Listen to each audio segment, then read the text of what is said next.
valuable golden tickets. I hope we can all keep it up. 3.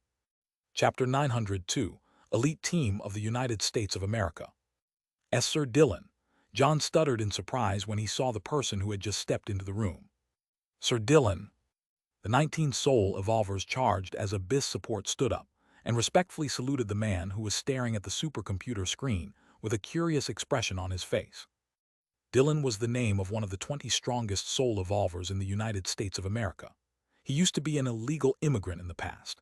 He arrived in the United States with his mother, who after many years of hard work managed to save enough money to travel from South Africa to America in search of a better future for her and her son. Although the economic situation of the small family of 2 did improve, what people did not realize about the United States was that the country system was such that it practically forced people to work like mules without rest in exchange for being able to cope with such lifestyles. It was precisely because of working double shifts at 2 jobs at the same time that Dillon's mother died when he was very young. Racism against illegal immigrants was not small, not to mention Dillon's dark skin color, so his childhood was not easy even though he was just an innocent baby when he arrived in the United States. With the loss of his mother and bullying, he drifted off the path and fell into drugs for a while before slowly getting his life straightened out enough to get a job and get off drugs. After the apocalypse, Dillon managed to grow and gain strength through his own efforts, and when Angelo's faction found him, he was immediately recruited to be part of the small elite core team. Despite facing much adversity along the way and not being accepted at first, Dillon's strength and outspoken personality did not make it difficult for him to win the friendship of everyone on the most powerful offensive team in the United States of America. "John, what's this all about?"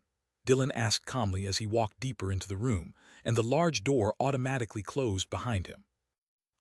Actually, this is the case."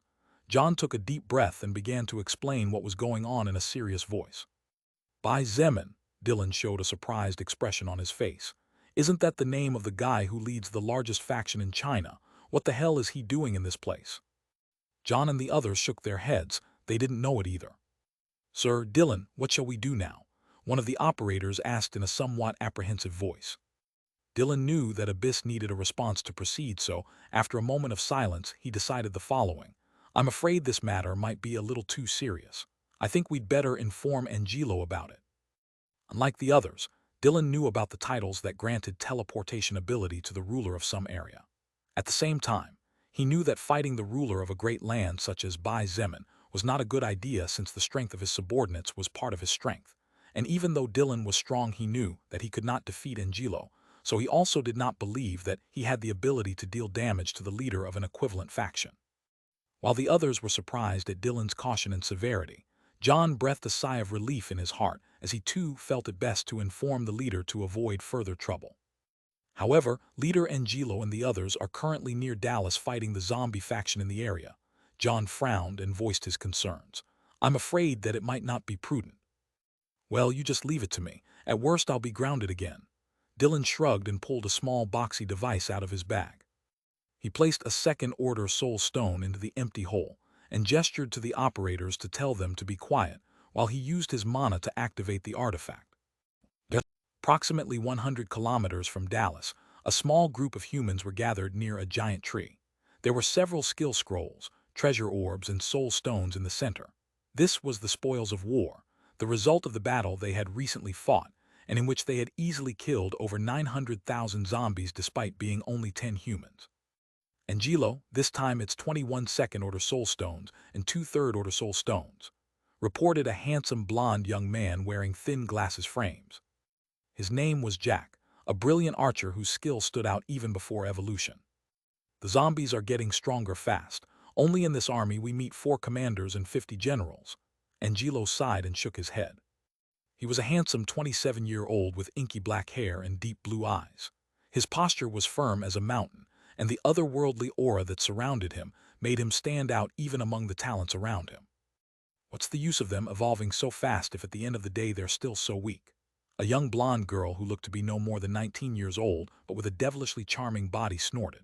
Her blue eyes glittered with disdain as she said without hiding her contempt, "Angelo could alone handle the 4 zombie leaders even though he is still stuck in the second order.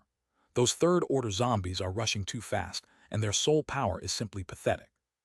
The other members of the group looked at the woman with complicated expressions, but for some reason none of them got too close to her, and she scoffed in response. Even though it's true that the paths of these zombies aren't that hard to tear apart, the numbers can't be ignored. Angelo shook his head, but just as he was about to say more, his expression changed slightly. At the sight of Angelo pulling out the communication device that outpaced Earth technology by at least 2 or 3 centuries at the past rate, a middle-aged mage frowned slightly and said with some annoyance in his voice, "Why are they interrupting us now? Didn't we make it clear that this was an important mission to take back Dallas?"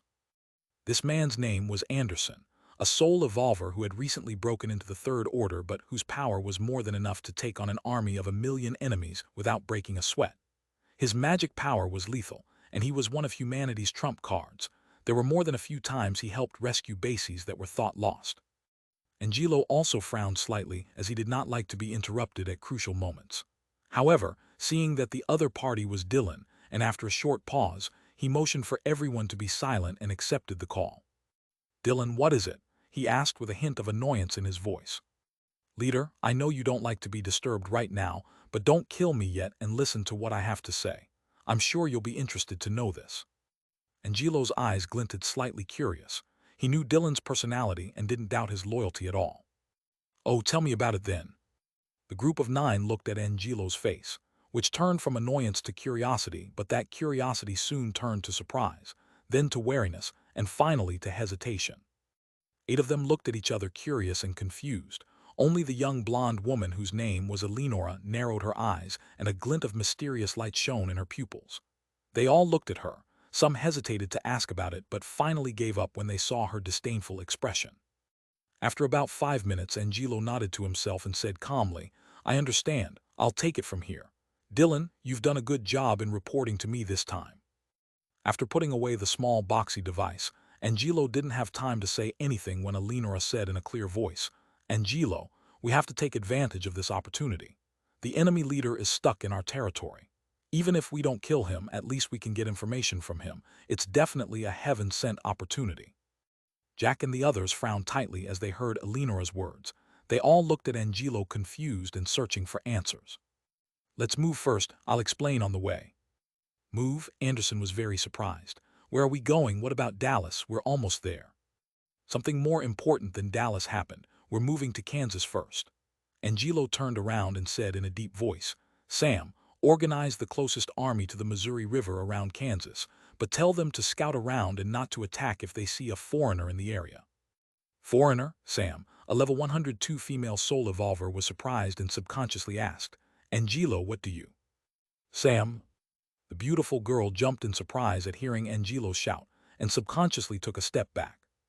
Angelo rubbed the center of his eyes and took several deep breaths. "Sorry to yell at you, just do as I say.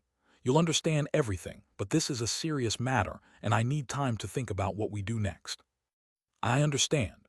Sam nodded with a slightly pale face.